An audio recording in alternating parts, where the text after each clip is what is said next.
Good morning student. आज हम लोग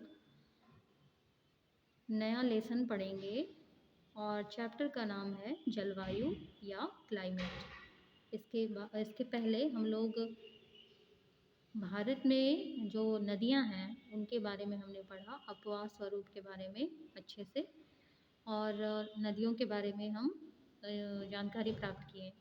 और ये जो लेसन है वो है जलवायु, जिसमें हम लोग भारत की जलवायु क्लाइमेट के बारे में पढ़ेंगे कि क्या है जलवायु और जलवायु से क्या क्या चीज़ें प्रभावित होती हैं, इनको प्रभावित करने वाले कारक कौन हैं, और इसके लिए हमें किन किन चीज़ों को समझने की आवश्यकता पड़ती है। तो इसके बारे में हम देखते हैं। तो भारतीय जनजीवन को प्रभावित करने वाले जो भौगोलिक तत्व हैं या प्राकृतिक पर्यावरण को समझने के लिए भारत की जो जलवायु है उसको समझना बहुत ज़रूरी है। जब तक हम भारत की जलवायु के बारे में नहीं जानेंगे, नहीं समझेंगे, तो फिर हम बाकी और भी बहुत सारी ऐसी चीज़ें हैं जिसको हम नहीं समझ सकते हैं। तो चलिए देखते हैं क्या है जलवायु। तो ऐसे साधारण बोलचाल की भाषा में लोग जो हैं या हम ही लोग जो हैं, तो हम लोग मौसम और जलवायु दोनों को हम लोग एक ही मानते हैं कि मौसम और जलवायु दोनों एक है, लेकिन एक नहीं है। दोनों अलग अलग चीज़ हैं। मौसम अलग है और जलवायु अलग है।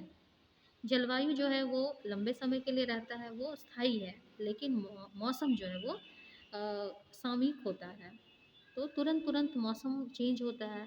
अभी कुछ देर आप देखेंगे दूसरे प्रकार का मौसम होगा, फिर कुछ देर के बाद और मौसम चेंज होगा। तो मौसम जो है वो क्षणिक चेंज होता है, बदलता है, लेकिन जलवायु जो है वो स्थायी होती है, लंबे समय तक के लिए एक ही रहता है। तो उसका एक वहाँ पर परिभाषा दिया हुआ है, आप देखिए। एक विस्तृत क्षेत्र में 30 वर्षों से अधिक समयावधि के मौसमी या वायुमंडलीय विशेषताओं के कुल योग के औसत को जलवायु कहते हैं। तो विस्तृत क्षेत्र में, एक बहुत बड़ा क्षेत्र में, कम से कम 30 वर्ष या इससे अधिक भी हो सकता है, तो उस समय के बीच जो भी मौसमी या जो वायुमंडलीय विशेषताएं होती है उस स्थान की, उसके कुल योग के औसत को जलवायु कहते हैं। ठीक है। और मौसम किसे कहते हैं? तो मौसम जो है किसी क्षेत्र या स्थान के खास समय में वायुमंडलीय दशाओं को मौसम कहते हैं। किसी क्षेत्र या स्थान के खास समय में। तो मौसम जो है वो समय समय पर क्या होता है, बदलते रहता है। हम जानते हैं और हमने पढ़ा भी है कि हमारे देश की जो जलवायु है वो कैसी है, मानसूनी जलवायु है। मानसूनी जलवायु हमारे भारत में पाई जाती है। मानसूनी शब्द की उत्पत्ति कैसे हुई? कैसे हम कहें कि जलवायु मानसूनी है? तो इसकी जो उत्पत्ति है वो, इस शब्द की उत्पत्ति जो है वो अरब भाषा के, अरब अरबी भाषा है, तो उसके मौसम शब्द से ये निकला है। और अरबी भाषा में मौसम का अर्थ होता है मौसम या ऋतु। मौसम या ऋतु होता है। तो बाद में मौसम या ऋतु होता है, और बाद में इसका प्रयोग जो है वैसी हवाओं के लिए किया जाने लगा, वैसी हवाओं के लिए किया जाने लगा जो ग्रीष्म काल में यानी कि गर्मी में जल से थल की ओर, जलीय भाग से थल भाग की ओर, और ठंडे काल में या शीत ऋतु में थल से स्थल की ओर चला करती हैं, उल्टा। तो इसको हम लोग पिछले क्लासों में पढ़े होंगे, स्थलीय समीर और जलीय समीर, समुद्री समीर, तो उसी को ये कहा जाता है। बाद में इसका उपयोग इनके लिए किया गया। नेक्स्ट देखते हैं कि भारत की जो मानसूनी जलवायु है वो एक समान नहीं है। मतलब एकता के साथ साथ प्रादेशिक विविधता को भी दर्शाता है। मतलब भारत में जितने भी राज्य हैं, राज्य में जो भी जगह है, तो हर एक जगह का जो तापमान है या वहाँ की वर्षा है, तो ये सारी चीज़ें अलग अलग होती हैं। एक ही दिन में अलग अलग तापमान मापा जाता है। जैसे आप समाचार में भी आप देखते होंगे, अगर मौसम संबंधी समाचार देता है तो उसमें क्या रहता है कि अलग-अलग जगहों का तापमान, अलग-अलग जगहों का मौसम, कहीं बारिश होने वाली रहती है, कहीं कड़ी धूप होती है, कहीं आँधियाँ चलती हैं, तो अलग-अलग जगहों में अलग-अलग मौसम की घटनाएँ बताई जाती हैं। जैसे यहाँ उदाहरण के लिए देखिए, राजस्थान के बाड़मेर में किसी एक दिन अगर टेम्परेचर 48 टू 50 डिग्री सेल्सियस रहता है, तो उसी दिन कश्मीर के खिलनमार्ग में, सॉरी गुलमर्ग है, गुलमर्ग ना, कश्मीर के गुलमर्ग में 20 डिग्री सेल्सियस तापमान रहता है या उससे कम रहता है, जबकि कश्मीर के ही खिलनमर्ग में टेम्परेचर जो है वो 0 डिग्री से भी कम हो जाता है, मतलब घट जाता है। तो आप देख रहे हैं कि एक ही दिन में 3 जगह तापमान जो है वो अलग-अलग है, तो ये प्रादेशिक विविधता को दर्शाता है।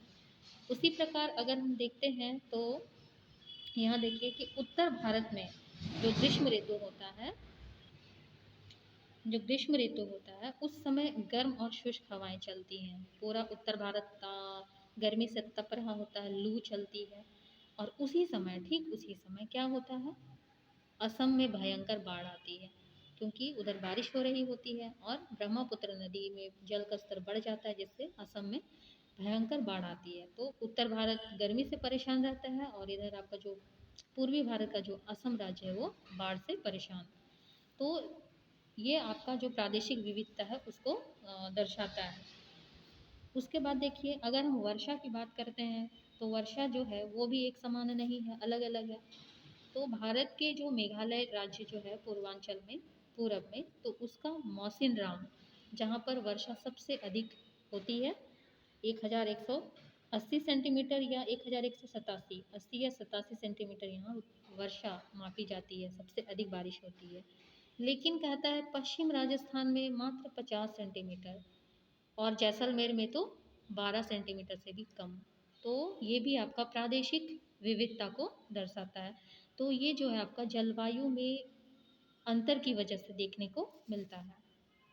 तो जलवायु को कौन कौन से ऐसे कारक हैं जो प्रभावित करते हैं, तो कुछ कारक हैं यहाँ देखिए, 9 कारक हैं, देख रहे हैं।